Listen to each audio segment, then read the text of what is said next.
Welcome back once again to our Vitrolife Group Academy studio here at ASRM in Denver. I've got a really nice panel here today with Erik Strait, who is the Mouse Embryo Assay Laboratory Manager at Vitrolife Group, and Hubert, Joris, who is the Media Research Manager at Vitrolife Group. Welcome, gentlemen. So today we're going to talk about how can you trust your culture media. And my question to both of you is, why is it that we still don't have any international standard for testing culture media or medical devices, for that matter? Hubert? Well, I think that one reason is that maybe also the IVF community doesn't believe how relevant a mouse embryo assay can be. Because when you talk to people, you hear all kinds of comments about mouse embryo assay, and often people don't really understand how relevant it can be. Erik? Yeah, and I guess another thing is like the FDA does have a guidance, but again, yeah, it's not international and it's not as well standardized as it should be. Okay, yeah. So, Hubert, until not very long ago, people were still making their own culture media.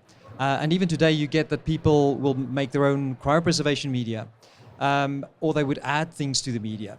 So when we talk about the quality of the media, where does that line get drawn, and where does it become the responsibility of the clinics? Yes, as you say, this has been very common practice and still is the case. And regulation has changed a lot, and in fact it means that today if you mix two products, you become a legal manufacturer. So you should comply as a manufacturer does, and I think many users are not aware of that. Erik, let's talk about the mouse embryo assay.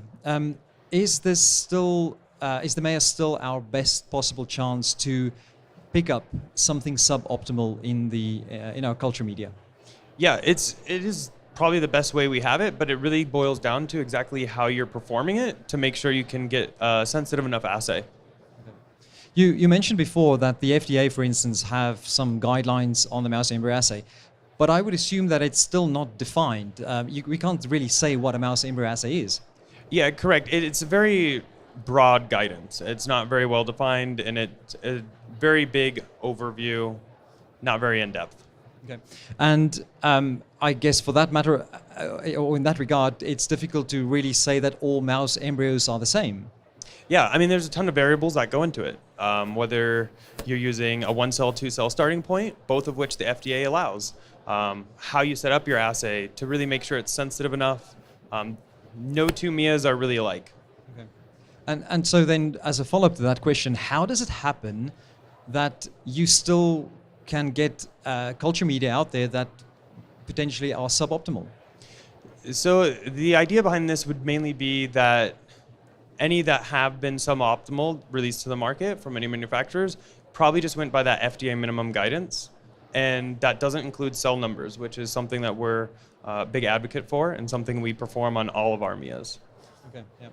So, Hubert, again, a question for you. The commercial companies obviously have quite a large responsibility because we want to be able to release culture media to our clinics, and they wouldn't need to have to worry about testing the media or any potential suboptimal components. If you do find something in your laboratory that you feel could be a reason or linked to suboptimal conditions in the culture media, what would your method be to evaluate this and your plan of action? Well, I think when a clinic observes deviations in their results, that of course they should first analyze themselves and be very meticulous about that.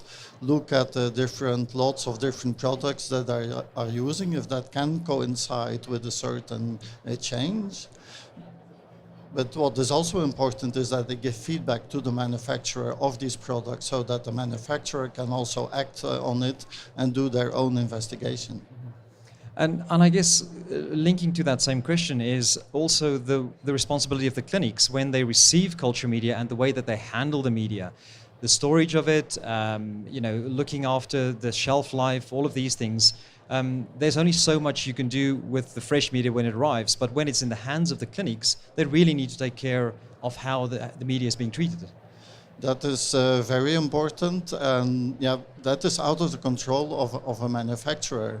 But therefore, it's the instructions that the manufacturer gives with each product that have to be followed to secure correct storage and correct use of the product. Yeah. Hubert will continue with this kind of line of questioning, and this is about the fact that, especially now with time-lapse systems, modern incubation systems, we tend to see a lot more of the embryo. In the old days, you would do morphological scoring and you see them for a few seconds every day and that's it. But now with time-lapse, we see all of these different movements and changes in the embryo. Sometimes people would assume that the culture media could have something to do with that. If you see these type of changes in an embryo, but you still have a valid and a good quality mouse embryo assay, would you deem that that is sufficient to give you assurance about that culture media? Well, it of course depends how the MEA is performed, and as Erik mentioned, there are a lot of variables in it, but we are also very strict with having the cell counts, where we know that this is much more related to implantation compared to blastocyst development. So I would say yes, you can trust, but it's of course important that you look at your KPIs in the lab to see whether your results are stable. And even if you see changes but your KPIs are stable, there is no reason to worry. Erik, for you, I mean, at Vitrolife Group, we're very fortunate to have our own Mouse Embryo Assay lab. Can you tell us a bit more about the lab itself here in Denver? So currently we have a group of 9 of us, and so we normally keep 9 to 10 embryologists on staff, and we perform roughly 3,000 to 4,000 MEAs a year in-house, and we test everything from the raw material, the contact supplies, the finished product, everything throughout the entire process to really make sure that the whole idea of good in, good out. Great. And do you think, I mean, we know that there are third-party companies who perform these mouse embryo assays. Do you think, in the light of developments going forward, that there will be more of these third-party, or would be more clinics, more companies bring it in-house? What do you think? I think it's really going to depend on how the third-party companies and even how the manufacturers approach it. Having your own MEA lab is a large undertaking. It does take a lot of resources, but at the end of the day, it gives us a quality that is really unmatched.